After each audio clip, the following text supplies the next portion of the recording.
Now, I see, Sky Guardian, you recommend that we read from another section of the Vachanāmrut. Let us do so. We'll take a quick intermission. This text, the Vachanāmrut, is a collection of about 300 discourses by a great being known as Swaminarayan.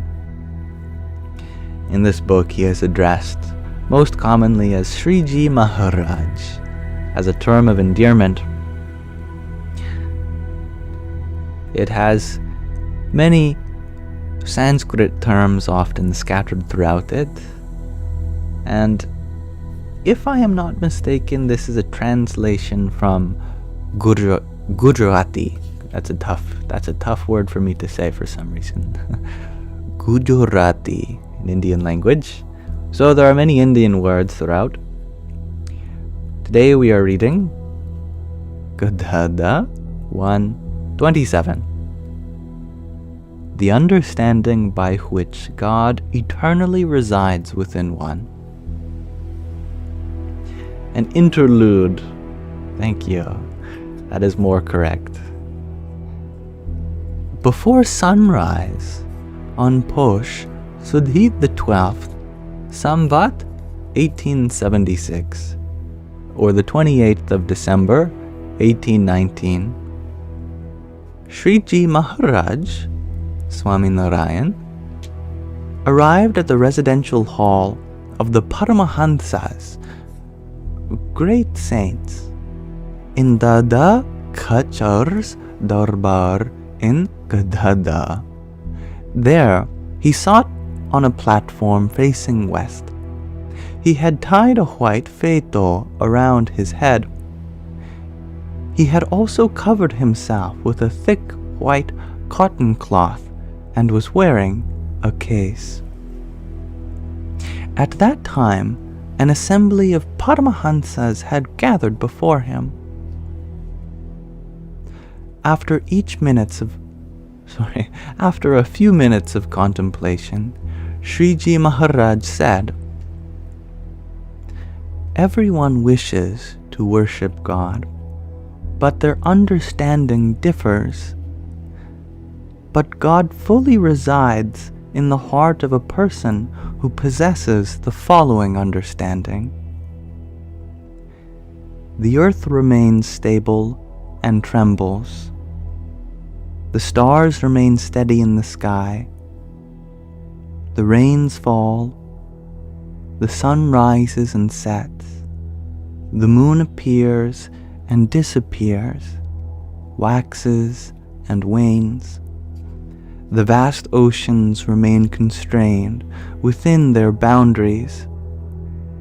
A drop of liquid develops into a human possessing hands, feet, a nose, ears, and the rest of the 10 indriyas, our organs of perception and locomotion.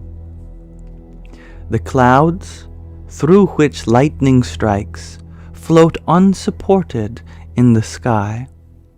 These and a countless variety of other wonders are due only to the form of God that I have attained. With this understanding, he has the conviction, or one has the conviction, that no one except the incarnate form of God is the cause of these wonders. They realize the countless wonders which have occurred in the past, those which are currently taking place, and those which will occur in the future, are all only due to the manifest form of God that I have attained. Moreover, one also has the following understanding. Even if someone were to throw dust on me, or were to humiliate me in any way, or were to seat me on a donkey after cutting off my nose and ears, or even if someone were to honor me by seating me on an elephant, all these situations would be equal for me. Such a devotee views a beautiful young person, an unattractive person, and an old person with equality. They treat a heap of gold and a pile of stones with equality. They also possess countless noble virtues such as jnana, knowledge, bhakti, devotion, vairagya, dispassion for the world, etc. God eternally resides in the heart of such a devotee. Consequently, by the grace of God, that devotee attains countless types of powers and liberates countless beings. Despite these powers, though, they tolerate the praises and insults of other people. This itself is also a great feat, because to tolerate, despite being so powerful, is not easy for others to achieve. Therefore, one who tolerates in this manner should be considered to be extremely great. The powers of such a person are such that since it is God who sees through their eyes, they empower the eyes of all the beings in the Brahmananda, the universe. And since it is God who walks through their legs, they are also capable of endowing the strength to walk through all the legs of all the beings in the Brahmananda.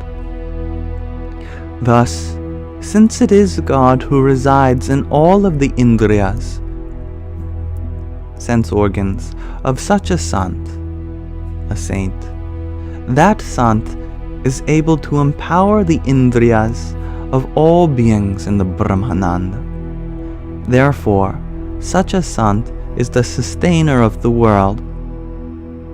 Their glory lies in the fact that they tolerate the insults delivered even by insignificant people.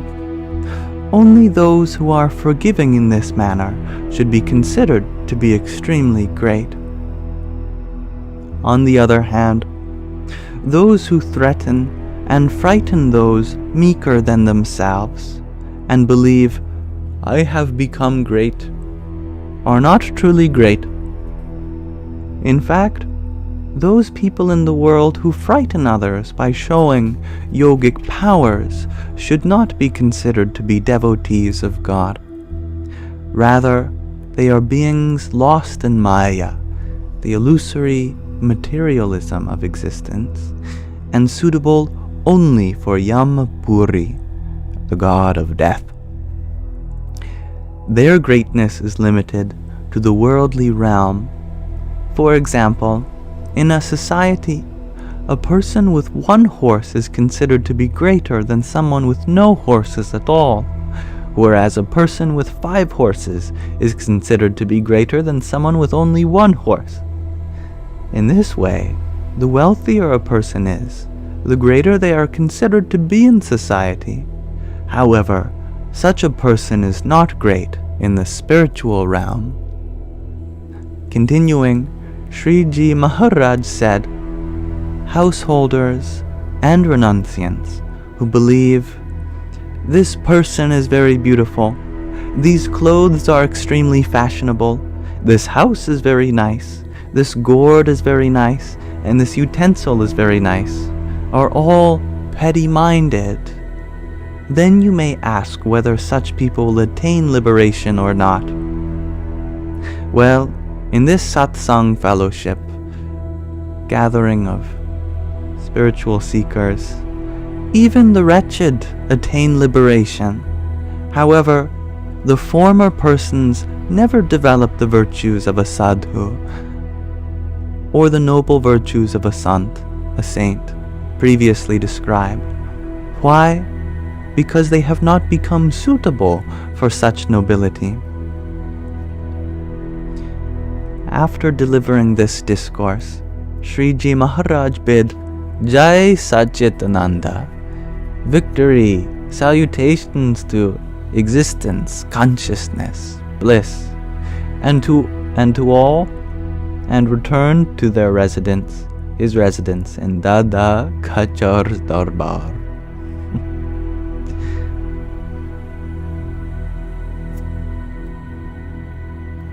And this is a wonderful chapter on the Vachanamrut, or Gadhadā, I should say.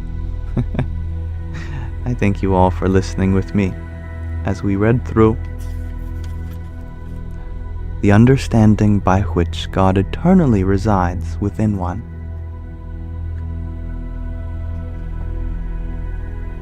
So thank you for listening. A wonderful reminder to be humble and recognize that we must view everyone and everything as equal. We must see praise and insult as the same, beauty and ugliness as the same, youth, old age as the same, pleasurable and painful experiences as the same.